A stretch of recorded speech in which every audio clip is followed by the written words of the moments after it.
Praise the Lord.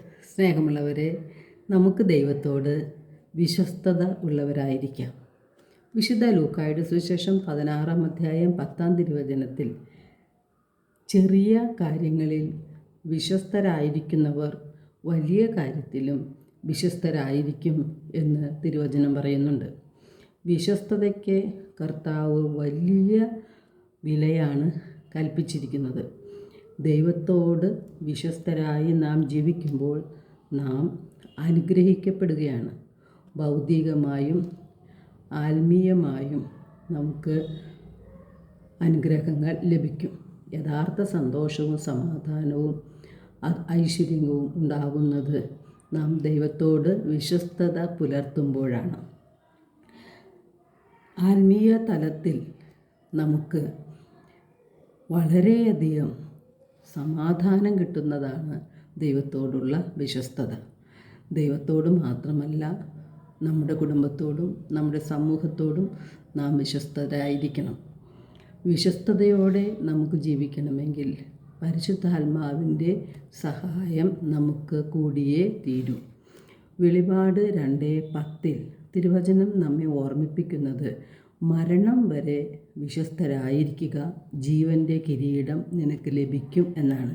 അപ്പോൾ ദൈവത്തോട് നാം വിശ്വസ്തരായിരിക്കുമ്പോൾ നമുക്ക് ലഭിക്കുന്നത് ജീവൻ്റെ കിരീടമാണ്. ഈ കാലഘട്ടത്തിൽ വിശ്വസ്തത നഷ്ടപ്പെട്ടുകൊണ്ടിരിക്കുകയാണ്. എല്ലാ വിശ്വസ്തതയുടെയും അടിസ്ഥാനം സ്നേഹമാണ്. നമുക്ക് ദൈവത്തോട് സ്നേഹമുണ്ടാകുമ്പോൾ ദൈവത്തോട് നാം വിശ്വസ്തരായി ജീവിക്കും. എസെക്കിയേൽ പ്രവാചകനിലൂടെ കർത്താവ് അരുളി ചെയ്യുന്നത് നമ്മുടെ ശ്രദ്ധയിൽ ഉണ്ടായിരിക്കണം.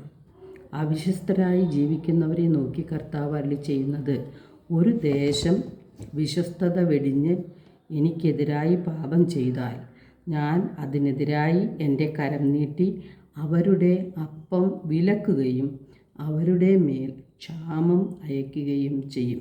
അങ്ങനെ മനുഷ്യരെയും മൃഗങ്ങളെയും ഞാൻ നശിപ്പിക്കും എന്ന് കർത്താവ് അരുളി ചെയ്യുന്നത്. ഇപ്പോൾ വിശ്വസ്തത പുലർത്താൻ സാധിക്കാത്തവർക്ക് പല വിധത്തിലും ദുരന്തങ്ങൾ വന്നുകൂടും എന്ന് തിരുവചനം നമ്മെ ഓർമ്മിപ്പിക്കുകയാണ്.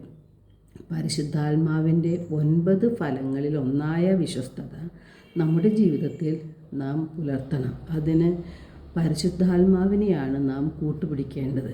പരിശുദ്ധാത്മാവിൻ്റെ സഹായത്തോടു കൂടിയാണ് നമുക്ക് നമ്മുടെ കുടുംബത്തിലും നമ്മുടെ സമൂഹത്തിലും സഹോദരങ്ങളിലും എല്ലാറ്റിലുപരി ദൈവത്തോടും വിശ്വസ്തത പുലർത്താൻ നമുക്ക് സാധിക്കുന്നത്.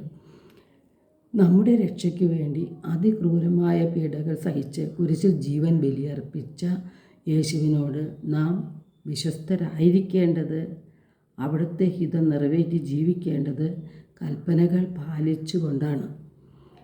തിരുവചനം നമ്മെ ഓർമ്മിപ്പിക്കുന്നത്, മനസ്സ് വെച്ചാൽ നിനക്ക് കൽപ്പനകൾ പാലിക്കാൻ സാധിക്കും.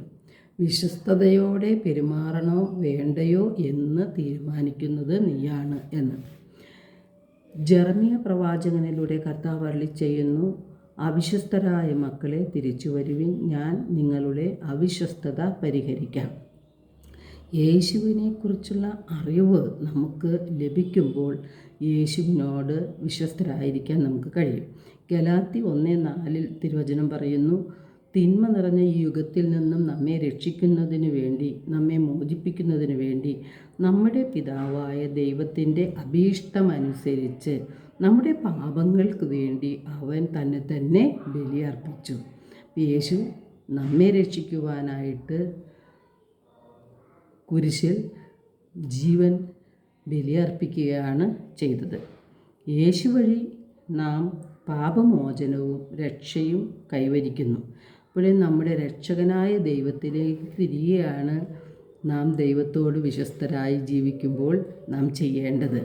ഇതിനായി ദൈവം നമ്മെ ഓരോരുത്തരെയും സമൃദ്ധമായി അനുഗ്രഹിക്കട്ടെ.